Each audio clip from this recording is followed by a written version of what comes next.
Hi there everyone, Andrew Roberts here. Welcome to this week's topic where we're going to be covering working with purpose.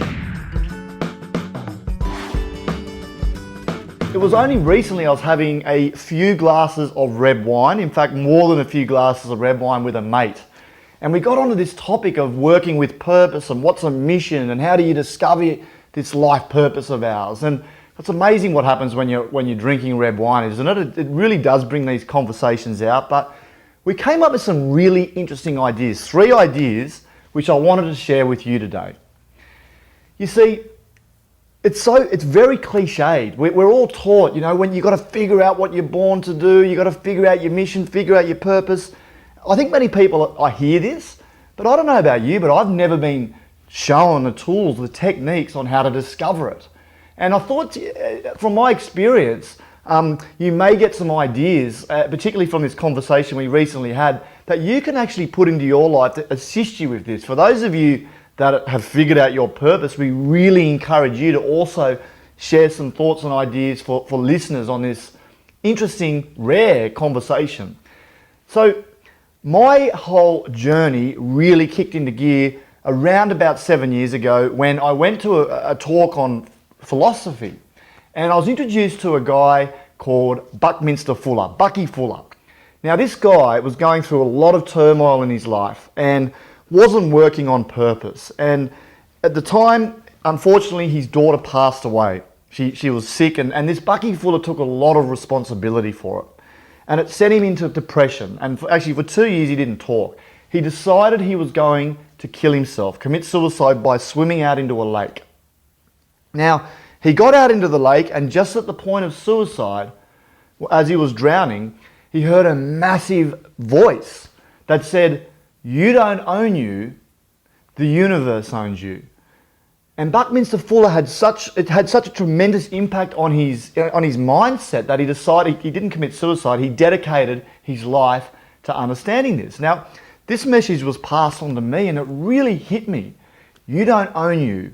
The universe owns you. And I've become intrigued with this to the point of the book that I've written, What the Hell Are You Chasing? And I'm writing another one at the moment called Are You on the Right Bus? Because I personally believe that when people understand this, understand that you're actually being guided, you're actually planted into the ground as a seed, and you're destined to grow into something. So you've got what's called a true north path. Yet many people are going in a direction that they think they should be going, not where they're supposed to be going. So we look at 3 things that I believe can really assist you in discovering and accepting your purpose, your mission, and I call it being on the right bus. So when you're on the right bus, you have an inner feeling of knowing exactly that you're in the right place. You experience a completely different energy. When you're on the wrong bus, you know there's something in you that knows. It's a feeling of something's not right. You're feeling demotivated, you're twitchy, you're restless. And then you move over onto this mission, we're working with purpose, where it's like being on a river going downstream. You don't have to try, things come into your life. It's just an extraordinary experience. But the first step in all of this is identifying your bus. Okay, identifying your mission. What is it that you're here to do? And I've learned something really important about this. We're all here to serve. We're all here to contribute in some way. We're all born to add value to others in some way or another, whether it's animals, humans, nature. And your purpose could be a big purpose. You might be born to have this play a big game, or you may be born to serve something smaller. And you know what? I don't believe you can control it. And I think the fastest way for you to actually identify your mission or your purpose is to get out of here and enter into here. Really challenging for me to do. I really found it hard understanding that in order to figure this out, I had to stop paying attention to everyone else, the media, and let go and tune into my instincts by meditating, going into nature, getting away from noise. So identify your bus. Really big point here as well. Sometimes you can't steer a parked bus. You have to jump on one to figure out. And I think all these experiences we have are like mini apprenticeships leading us to our purpose. You can't force a purpose. It'll come when you're ready. Your mission will present itself when it says, you know what, you've had enough apprenticeships. You're listening, you're following your intuition, you're being true. I'm now going to present your mission, your purpose.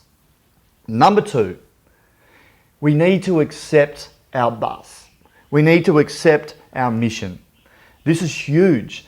A lot of people think they want the bigger bus. They want the Mercedes bus with the V12 with the sunroof, and they see their friends over there. I want one of those.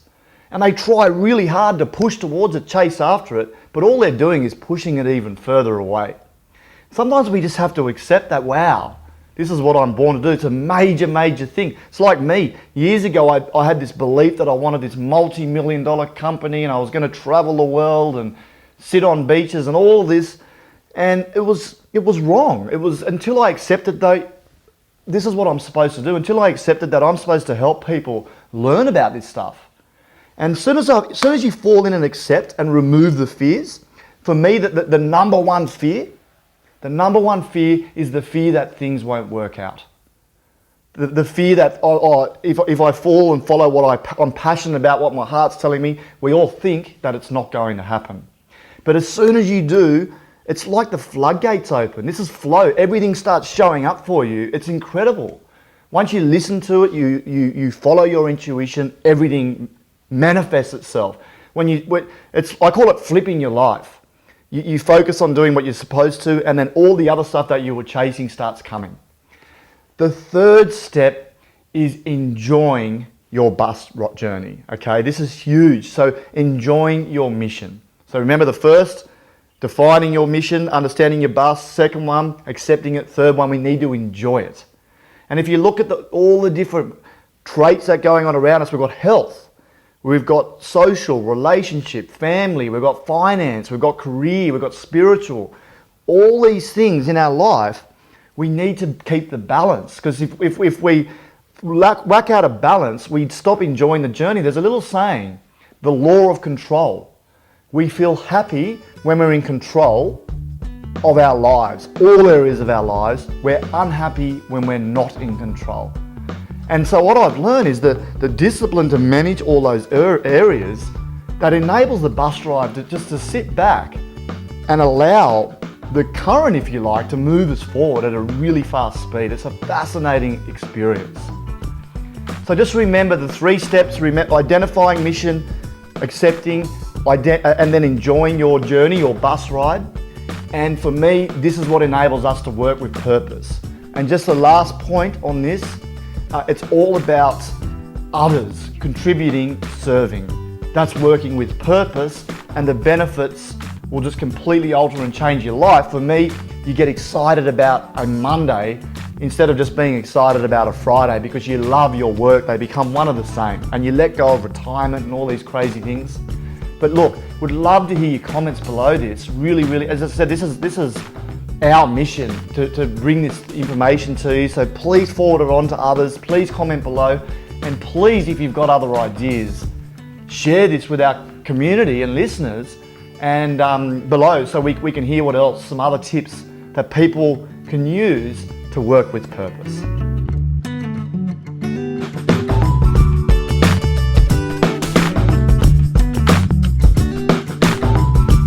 And it was amazing. We came up with these 3 amazing strategies. Starting that again. I don't want to do it. I used to think that I was going to have this big business and buy a beautiful big house, travel the world. And yet, every time I go down that line to try and create that, everything was going wrong. And eventually, nudging me onto what I'm doing now, I found it.